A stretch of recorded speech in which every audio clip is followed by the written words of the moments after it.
sa atin sulat ko.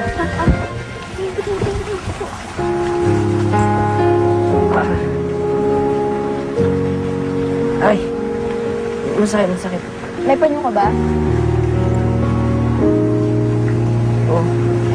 Diyan ka lang.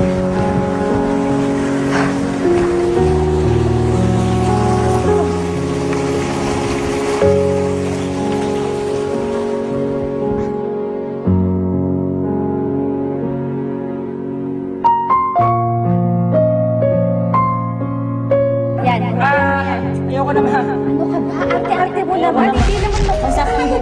Dito ka lang. Tinanong pa kita eh. Sakit, ma. Masakit nga. Hindi ako bibiro. Kasi hindi ka nag-iingat. Aray! O, lagyan mo pa ng konti. Masakit. Lagyan mo. Bakit ka ganyan, Cindy? Bakit ba ang bait-bait mo sa akin? Aray.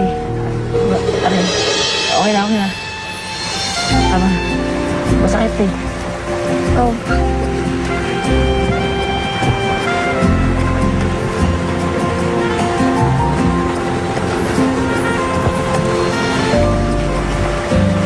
Bakit ka ba ganyan? Bakit ba ayaw mo tumigil? Hindi mo ba nakikita bad vibes ako?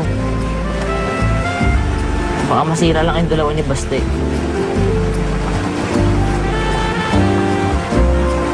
Kaya lang,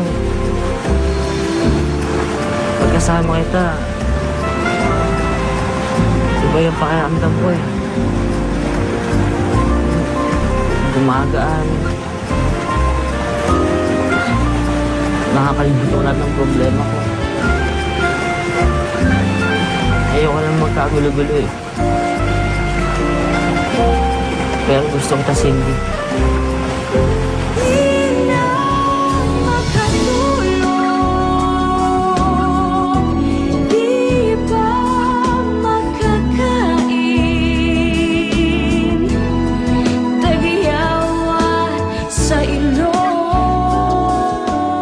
Nagka-partner ka na ba?